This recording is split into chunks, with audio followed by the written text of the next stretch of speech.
Hello family, आपका हमारे channel में बहुत बहुत स्वागत है। फ्रेंड्स, आज मैं कुछ बातें आपको बताने वाली हूँ।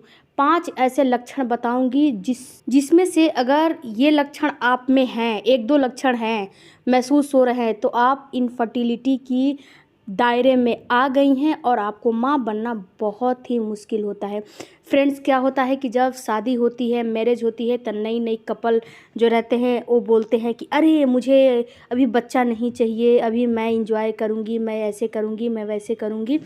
तो क्या होता है कि इंजॉय करने के चक्कर में लोग अपने आप को इनफर्टिलिटी की ओर धकेल देते हैं।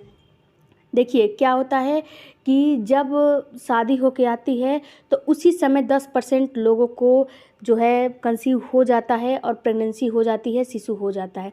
लेकिन 90% लोगों को साल, 1.5 साल, 2 साल भी लग जाते हैं प्रेगनेंसी कंसीव करने में। अगर आपको साल, 1.5 साल के बाद कंसीव नहीं हो रही है तो आप ये समझ लीजिए कि आपको इनफर्टिलिटी हो गया है, आप इनफर्टिलिटी के दायरे में आ गई हैं। तो कौन कौन से लक्षण होते हैं जो कि अगर आप में हैं तो ये समझिए कि आप इनफर्टिलिटी की दायरे में हैं। सबसे पहला तो जब आपका मासिक धर्म आता है तो आपको यानी कि पीरियड आता है तो उस समय बहुत तेज़ पेन होता है। इतना तेज़ पेन होता है कि आपको कुछ करने में, कुछ मतलब घर के कोई काम करने में मन नहीं लगता है। केवल आपको जब मेडिसिन लेती हैं तभी वो दर्द आपको जाता है, उसमें तभी आपको रिलीफ होता है, वरना आपको रिलीफ नहीं होता है। तो ये आपको पेन आता कैसे है, सबसे पहले तो आप इसके बारे में समझिए। देखिए फ्रेंड्स, क्या होता है कि जब एक महिला को महामारी आती है तो कभी कभी क्या होता है, यूट्रस में जो ब्लड का थक्का है वो जमने लगता है। इसके अलावा आपका यूट्रस की लाइनिंग है वो काफ़ी, उसमें ब्लड जम जाता है, इस वजह से भी आपको पेन होने लगता है। इसके बाद अगर आपकी उम्र 35 से ऊपर है तो इसमें भी आपको कई समस्याएं होती हैं, हार्मोनल डिसबैलेंस की वजह से भी आपको पेन होने लगता है। इसके बाद दूसरा रीज़न होता है जो ब्लीडिंग की फ़्लो है वो काफ़ी हैवी होना। देखिए फ्रेंड्स, नॉर्मली ब्लीडिंग की फ़्लो 40 से 80 ml तक होती है।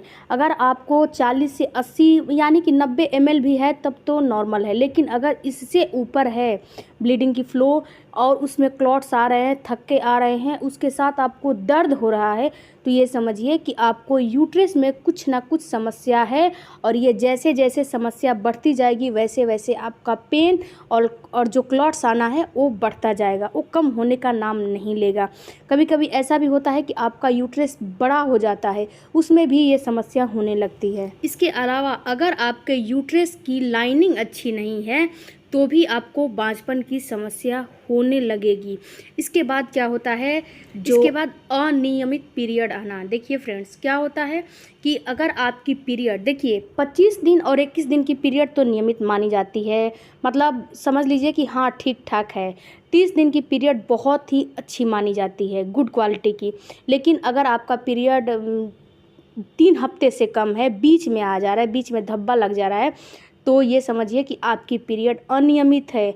तो ये भी एक होता है इनफर्टिलिटी की समस्या में, ये भी एक समस्या आती है और ये भी बांझपन का एक कारण होता है। इसके अलावा अगर आपकी उम्र 35 वर्ष से ज़्यादा है तो, और इसके साथ आपको जो महामारी है वो अनियमित है, तो ये समझिए कि आपके ओवरीज ठीक से ढंग से काम नहीं कर रहे हैं, तो ये भी बांझपन का श्रेणी होता है, श्रेणी में आता है। इसके अलावा अगर आपका प्रोलैक्टिन हार्मोन बढ़ा हुआ है, आपको थायराइड की समस्या है। देखिए प्रोलैक्टिन हार्मोन वो हार्मोन होता है जो कि फर्टिलिटी के लिए जो है बेस्ट माना जाता है।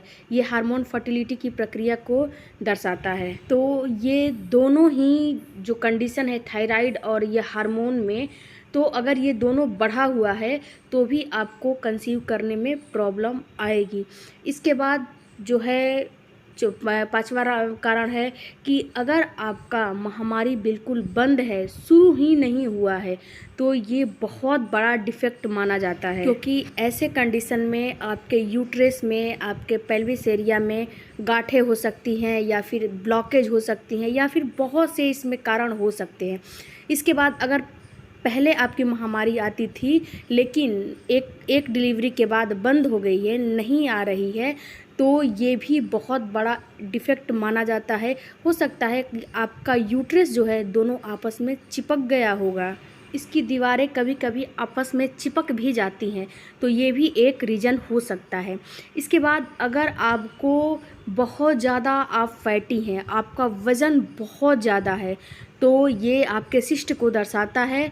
अगर आप जो है अपना वज़न मेंटेन रखती हैं तो ये काफ़ी हद तक उसको कम किया जा सकता है। इसके बाद अगर आपका वज़न काफ़ी कम है, 40 किलो से कम है, तो भी आपको समस्या हो सकती है, क्योंकि आपको न्यूट्रिशन, प्रोटीन, कैल्शियम भरपूर मात्रा में नहीं मिल रहा है, आप अच्छे से खाना पीना नहीं खाती हैं, तो भी आपको समस्या ये होगी, सताएगी ये समस्या आपको। इसके अलावा एक और रीज़न होता है फ्रेंड्स, आपको बार बार इन्फेक्शन होता है, बार बार वेजाइनल इन्फेक्शन आपको परेशान करता है, तो इसमें भी आपको समस्या आ सकती है। अगर आपको बार बार इन्फेक्शन होता है तो आप अपना चेकअप करवाइए, आपको घर में रह के इंतज़ार नहीं करना है। और आपके इन्फेक्शन से आपके हस्बैंड को भी इन्फेक्शन हो सकता है या फिर हो जाता है। तो आपके अंदर इनमें से कोई भी समस्या हो रही है, इनमें से कोई भी दिक्कत आपको दिखाई दे रहा है, तो आप ये समझ लीजिए कि आप इनफर्टिलिटी की शिकार हो गई हैं।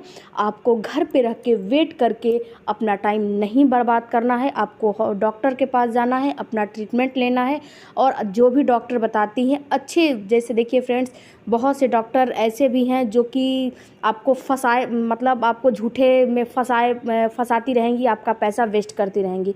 तो आप ऐसे केसों में ना फंसे, आप अच्छे से अच्छे डॉक्टर के पास अपना ट्रीटमेंट कराएं, आपको ज़रूर फ़ायदा होगा, ज़रूर बेनिफिट मिलेगा।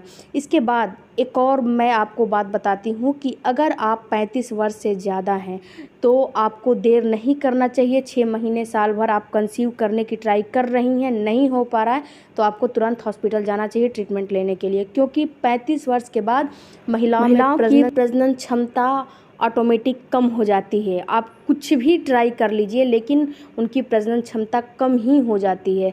तो आप ये जो है ये आप ख्याल रखें कि 35 वर्ष से पहले अपनी फैमिली कंप्लीट कर ले। अगर आपकी मैरिज हो गई है तो आप इस चक्कर में ना पड़ें कि अभी तो मुझे एंजॉय करना है। एंजॉय करने के लिए पूरी लाइफ पड़ी है, लेकिन अगर ये आपके साथ इनफर्टिलिटी की समस्या हो जाती है तो पूरी लाइफ आपकी बर्बाद हो सकती है।